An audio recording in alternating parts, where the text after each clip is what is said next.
నమస్తే, welcome back to Suman TV. నేను మీ సంజయ్. ఈరోజు మనతో పాటు ఉన్నారు ఇంటర్నేషనల్లీ సర్టిఫైడ్ మైండ్ఫుల్నెస్ మరియు హ్యాపీనెస్ కోచ్ డాక్టర్ అనూహ్య గారు. ఆమెతో మాట్లాడి కొన్ని విషయాలు తెలుసుకుందాం. నమస్తే మ్యామ్. నమస్తే అండి. మ్యామ్, మనం రీసెంట్ సెషన్లో మాట్లాడుకున్నాం. ఎలాగంటే తల్లిదండ్రులకు పేరెంటింగ్ టిప్స్ చెప్పాం. పిల్లల్ని ఎలా అదుపులో ఉంచాలి, వాళ్ళ బాధ్యతల్ని మెరుగుపరిచేలాగా, వాళ్ళ డిసిప్లిన్ పెంచేలాగా ఏ విధంగా పేరెంట్స్ మెలగాలని చెప్పేసి చేసాం. ఆ కాన్సెప్ట్ కూడా బెటర్ రెస్పాన్స్ వస్తుంది కింద కామెంట్స్ రూపంలో గట్రా. ఇప్పుడు అలా కాకుండా ఇప్పుడు ఏ విధంగా అంటే ఈ టాపిక్ ఏ విధంగా అంటే భిన్నంగా ఉంటుంది మనం ఎంచుకునేది. ఎలాగంటే ఒక వ్యక్తి ఉన్నారంటే ఒక సంథింగ్ ఒక సొసైటీలో ఇద్దరు వ్యక్తులు ఉంటారండి. ఏ విధంగా అంటే ఒకరు ఎవరితోన్నా కలిసిపోయే వాళ్ళు ఉంటారు. అవును. ఒకరు ఉన్నారంటే ఇంట్రోవర్ట్, ఎవరితోని మాట్లాడలేరు. వాళ్ళు అవును. తెలిసిన వాళ్ళైనా రోజు తిరిగే వ్యక్తులతో అయినా మాట్లాడాలంటే సంకోచిస్తూ ఉంటారు. ఏం మాట్లాడాలి, ఎలా స్టార్ట్ చేయాలని. అదే ఇంకొక వ్యక్తి ఉన్నారంటే అందరితోని కలిసి ఉంటారు, అందరితోని మాట్లాడతారు, అందరితో సరదాగా ఈజీగా కలిసిపోతాడు. ఆయన మాట్లాడే విధానం కూడా బాగుంటుంది. ఏ విధంగా అంటే ఆయన మాట్లాడే విధానం అందరినీ ఆకట్టుకుంటుంటుంది. అవును. ఆయన చెప్పే కొద్దీ విధానం ఉంటుంది. ఆయన చెప్పే విధానంలో సబ్జెక్ట్ ఉన్నా లేకపోయినా, అంటే చెప్పే మాటల్లో సబ్జెక్ట్ ఉన్నా లేకపోయినా ఆయన చెప్పే విధానం బాగుంటుంటుంది. ఎలా అంటారు, ఇలా జనాలతో ప్రజలతో ఎక్కువ కమ్యూనికేట్ అవ్వడం ఎలాగా, దీనికి ఏమన్నా మెథడ్స్ ఉన్నాయంటారా? మీరు అడుగుతున్నది ఏంటి అంటే కాన్వర్సేషన్ అనేది ఇద్దరు వ్యక్తుల మధ్యన ఎలా ఉండాలి అని, అంతేనా? నేను ఇక్కడ ఒక ఎగ్జాంపుల్ చెప్తాను. ఓకే. రీసెంట్గా లాస్ట్ వీక్లోని జస్ట్ దివాళీ ముందు అనమాట, నేను నా స్నేహితురాలు ఒక ఆమెని కలిశాను. ఓకే. ఆమె చాలా స్ట్రెస్ఫుల్ స్టేట్లో ఉందన్నమాట. చాలా స్ట్రెస్తో ఉంది. నేను చాలా రోజుల తర్వాత కలిశాను. ఓకే.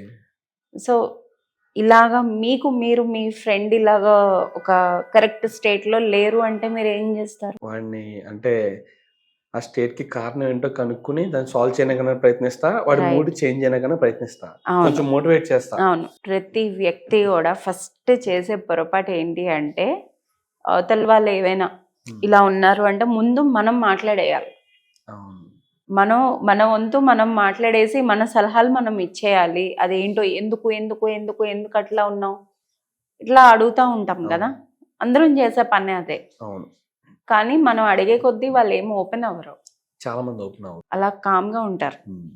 రైట్. సో ఇక్కడ మనం ఫస్ట్ ఏంటంటే మనం ప్రెసెంట్ మూమెంట్లో ఉండాలి. మనం ఒక నార్మల్ బ్యాలెన్స్ స్టేట్లో ఉండి వాళ్ళకి, నేను తనకు అడిగిన క్వశ్చన్ ఏంటి అంటే, ఏమవుతుంది ఈ మధ్యన, నువ్వు దేనికోసం ఆలోచిస్తున్నావు? నేను డైరెక్ట్గా అడగట్లేదు, మీకు అర్థమవుతుందా? ఇక్కడ డైరెక్ట్గా నేను తనకు అడగడం లేదు. ఏం జరిగిందన్న, ఏంటి ఆలోచిస్తున్నావు ఈ మధ్యన, ఏమవుతుంది ప్రస్తుతం ఇప్పుడు నీ లైఫ్లోని అని చెప్పి అలా అడగడం వల్ల ఏమవుతుంది చెప్తాను. ఎప్పుడైతే మనం ఇలా ఒక ఓపెన్ ఎండ్ క్వశ్చన్ అడుగుతామో అవతల పక్కన వినే వాళ్ళకి వీళ్ళు నా మీద కొంచెం ఇంట్రెస్ట్ చూపిస్తున్నారు, నేను వీళ్ళకి ఓపెన్ అవ్వచ్చు, ఒక కనెక్షన్ అనేది ఏర్పడుతుంది, ట్రస్ట్ అనేది పెరుగుతుంది. ఇప్పుడు ఇద్దరి మధ్యన కాన్వర్సేషన్స్ అనేవి చాలా పవర్ఫుల్ అన్నమాట. అవి మనకి కిందకైనా వెళ్ళొచ్చు, అలాగే మనకి పైకెత్తేలాగా అప్లిఫ్ట్ చేసినట్టు కూడా ఉండాలి. ఆ వర్డ్స్, మనం వాడే వర్డ్స్ చాలా పవర్ఫుల్గా ఉంటాయి అన్నమాట ఏదైనా కూడాను. సో నేను ఈ క్వశ్చన్ అడగడం వల్ల ఓకే, ఒక సేఫ్ జోన్లోకి వెళ్తారనమాట. నా పైన వినన్నా బాధను ఎన్నో చెప్పుకున్నా పర్లేదు, వినే స్థితిలో ఉన్నారు ఎదుట వాళ్ళు. అండ్ మనం ఇలా అడుగుతాం. Next comes active listening, mindful listening. మనం ఏం చేస్తాం అడిగి, మన ఫోన్లో మనం చూసుకుంటూ ఉంటాము, కామన్ కదా, లేదా డీవియేట్గా అయ్యి ఉంటాము. కానీ 100% అటెన్షన్తోని మన ఫోకస్ అంతా మనతో మాట్లాడుతున్న వ్యక్తి పైనే ఉండాలి. ఐ కాంటాక్ట్ని మెయింటైన్ చేస్తూ, బాడీ లాంగ్వేజ్ని అబ్జర్వ్ చేసుకుంటూ. ఇది వరకు మాట్లాడుకున్నాం మనం ఒక వీడియోలో మైండ్ఫుల్ లిజనింగ్ అంటే ఏంటి అని. సో ఆ టిప్స్ అన్నీ పాటిస్తూ కూడాను మనం ఎప్పుడైతే ఇలాగా ఆ కాంటాక్ట్ అనేది బిల్డ్ చేసుకుంటామో, కనెక్షన్ అనేది ఎస్టాబ్లిష్ అవుతుందో, నెక్స్ట్ నేనేం చేస్తాను, అప్పుడు చెప్పే అవకాశం ఇవ్వాలి. మధ్యలోని ఇంటరప్ట్ చేసి అలా ఎందుకు అవుతుంది, నువ్వే తప్ప అనుకుంటున్నావు, చాలా సర్వసాధారణం. అసలు సిచ్యువేషన్ ఏంటనేది పూర్తిగా తెలుసుకోకుండా మాట్లాడుతూ ఉంటారు. వాళ్ళు మొత్తం చెప్పిందంతా కంప్లీట్ అయ్యేంత వరకు వినాలి. మనం విని వాళ్ళు ఆపేసిన తర్వాత ఒక పాజ్ మనం తీసుకొని అప్పుడు స్టార్ట్ చేయాలి. వాళ్ళు ఆపేసిన వెంటనే మనం స్టార్ట్ చేయకూడదు. సో ఇక్కడ ఏమవుతుంది, వీళ్ళు నేను చెప్పిందంతా విన్నారు, మళ్ళీ అగైన్ నమ్మకం చాలా ఇంపార్టెంట్ రోల్ ప్లే చేస్తుంది. దాని తర్వాత వినిందంతా విని నేను నిన్ను అర్థం చేసుకుంటున్నాను, నువ్వు ఎలా ఫీల్ అవుతున్నావో నాకు తెలుసు, నేను అర్థం చేసుకోగలను అంటే ఒక ఎంపతితోని. నిజంగా మనమే ఆ సిచ్యువేషన్లో ఉంటే మనం ఎలాగ ఉంటాము అన్నంత ఎంపతితోని మనం మాట్లాడాలి. అండ్ సలహాలు మనం ఆబ్వియస్లీ ఇక్కడ కరెక్ట్ చేయాలి, కానీ లాంగ్వేజ్, మైండ్ఫుల్ లాంగ్వేజ్, ఎలాంటి పదాలు వాడుతున్నాము, నువ్వు అలా ఎందుకు చేసావు, ఇలా చేసి ఉండాల్సింది, డైరెక్ట్గా మనం అలా సలహాలు ఇవ్వకుండాను ఇలా చేసి ఉంటే బాగుండేదేమో, నువ్వేమనుకుంటున్నావు, నీ ఉద్దేశం ఏంటి, ఇట్లా చేస్తే ఎలా ఉంటది అంటావు. సో అలా చిన్న చిన్న టిప్స్ ఏమైనా ఇవ్వచ్చు మనం. సో ఇక్కడ ఓకే వీళ్ళు నన్ను అర్థం చేసుకున్నారు, ఎప్పుడైతే మనం వాళ్ళ ఎమోషన్స్ ని అక్నాలెడ్జ్ చేసి నువ్వు ఎలా ఫీల్ అవుతున్నావో నాకు అర్థం అవుతుంది, నేను అర్థం చేసుకోగలను అంటాం అంటే వీళ్ళు అక్కడ అక్నాలెడ్జ్మెంట్ ఇస్తున్నాం కాబట్టి సేఫ్ గా ఫీల్ అవుతారు. ఇలా ట్రై అప్పుడు మనం ఇచ్చే టిప్స్ కూడాను వాళ్ళు ఫాలో అవడానికి వింటారు అనమాట. వీళ్ళు నా కోసమే కదా ఆలోచించి చెప్తున్నారు అది నో అని. సో ఇవన్నీ కూడాను చిన్న చిన్నవి అన్నమాట. మెయిన్ లాంగ్వేజ్, మీరు ఎలా మాట్లాడుతున్నారు, మైండ్ఫుల్ లిస్నింగ్, ఆ కనెక్షన్ అనేది బిల్డ్ చేసుకోవాలి. వాళ్ళకి ఎప్పుడు కిందకి కించపరిచేటట్టు కాకుండాను వాళ్ళు బాగా చేస్తున్నారు అనుకోండి, ఐఎమ్ ప్రౌడ్ ఆఫ్ యూ, నిజంగా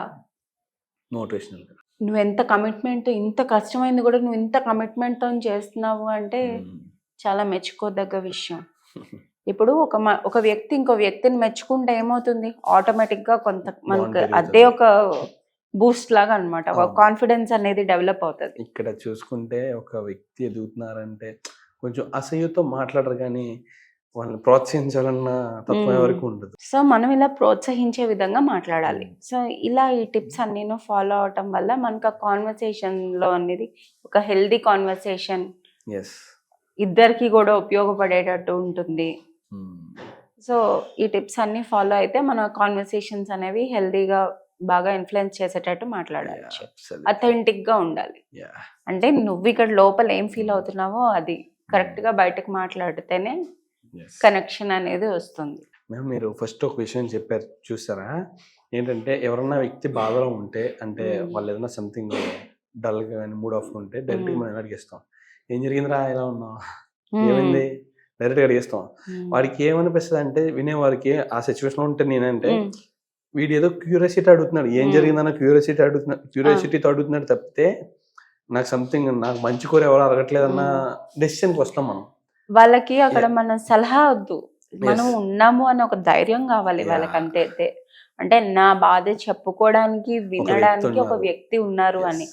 సాధారణంగా మనకి ఫ్యామిలీలో కానీ ఈవెన్ వైఫ్ అండ్ హస్బెండ్ అనే కాదు, క్లోజ్ ఫ్రెండ్స్ అనే కాదు, షేర్ చేసుకుంటారు బాధలు షేర్ చేసుకునేది సలహాల కోసం కన్నా వాళ్ళకి లిజనింగ్ ఇయర్ కావాలి, వాళ్ళ బాధను వినే వ్యక్తులు కావాలి, విని అర్థం చేసుకునే వ్యక్తులు కావాలి సొల్యూషన్స్ కన్నాను. ఎప్పుడైతే వాళ్ళు వాళ్ళ హార్ట్ పోర్ చేసి ఓపెన్ చేసి మాట్లాడతారో వాళ్ళు ఫ్రీ అయిపోతారు అనమాట. యాక్చువల్ ఆ టాపిక్ కోసం వస్తే ఒక చిన్న 2 words మాత్రమే, ఏమైందిరా అలా ఉన్నావు అంటే అంటే విధంగా ఏం జరిగిందిరా అన్న పదానికి ఏమైంది మూడ్ ఆఫ్గా ఇలా ఉన్నావు అన్నదానికి కొంచెం పదాల్లోనే డిఫరెన్స్ కనిపిస్తుంది. ఇక్కడ క్యూరియాసిటీ కనిపిస్తుంది, అక్కడ కన్సర్న్ కనిపిస్తుంది. ఆ 2 పదాల్లో జస్ట్ మనం మాట్లాడే లాంగ్వేజ్ ఒకటే అన్నా అంటే మనం అడిగిన వర్డ్స్ కూడా దానికి అర్థం ఒకటే అయినా సరే అడిగిన విధానంలో చాలా పవర్ ఉంటుంది, మారిపోతుంది. సింపుల్ థింగ్ అవునా కానీ అది మనం గ్రహించలేము ఇప్పుడు వరకు. నేను కూడా గ్రహించలేదు మ్యామ్ మీరు చెప్పే వరకు కూడా. Absolutely. Thank you very much ma'am. Thank you.